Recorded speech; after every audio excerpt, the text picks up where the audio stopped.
Olá, bom dia. Meu nome é Caio Graco Cavalcante da Cunha Monte. Eu fiz esse trabalho em conjunto com a Marcela Barros Bonfim.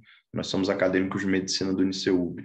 Nosso orientador foi o Dr. Marcos Vinícius Osório Marocolo, que é nosso professor, e o título do trabalho é Fatores associados à urolitíase em pacientes pediátricos no Distrito Federal.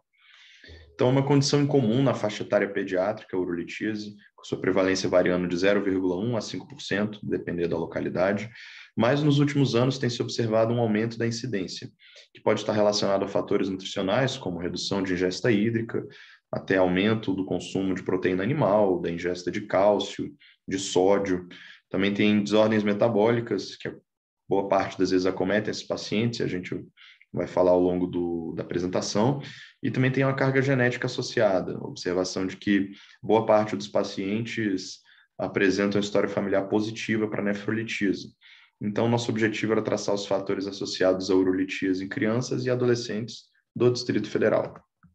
Nosso estudo foi do tipo série de casos, então nós fizemos revisão de prontuários eletrônicos, totalizando 96, de pacientes que tinham sido atendidos pela nefrologia pediátrica do Hospital da Criança de Brasília entre os anos de 2018 e 2021.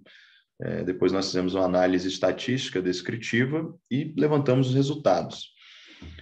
52,1% dos pacientes eram do sexo masculino e 40,6% estavam na faixa etária entre 11 e 15 anos. Em relação à história familiar, a gente tem uma observação interessante para fazer, que 40,6% ela se mostrava positiva, 20,8% negativa e 38,6% não obtinham informação. Portanto, em números absolutos, eram 37 de 96 no total.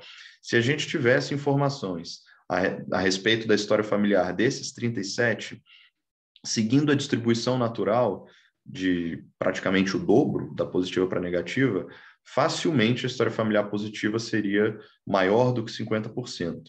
Em relação à clínica, uma quantidade expressiva, 29,2% dos pacientes eram assintomáticos, tendo seu diagnóstico incidental, mas dor lombar, dor abdominal correspondia a 43,7%, e infecção do trato urinário a 33,3%, as condições clínicas mais presentes.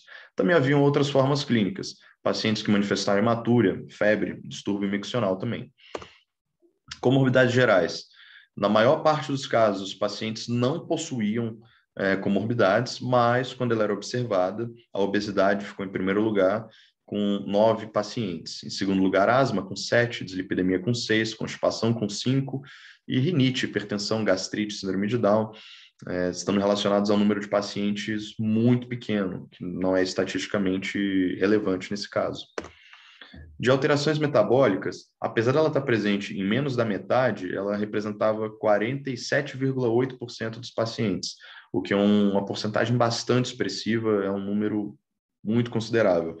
Então, 25 pacientes tinham hipocitratúria, 22 hipercalciúria e 12 hiperuricosúria. Também haviam outras alterações observadas em menor escala. Considerações finais. A gente elenca que o nosso estudo teve alguns fatores limitantes, como, por exemplo, a falta de informação em alguns prontuários, estando diretamente linkada a esse segundo ponto, que era a ausência de uniformidade. Alguns prontuários muito ricos, outros muito pobres, carentes de informação. Também o Hospital da Criança de Brasília passou por uma mudança recente no sistema de prontuário eletrônico, então a gente não conseguiu fazer análise e ter acesso aos pacientes que tinham sido atendidos anteriormente a 2018. Então a gente ressalta a importância de serem realizados estudos futuros, a fim de estabelecer um perfil mais preciso, fazer correlações ainda mais sólidas do que as nossas, para poder intervir de forma precoce, a fim de evitar as complicações da urolitíase pediátrica, que pode ser bastante impactante na qualidade de vida do paciente de forma negativa.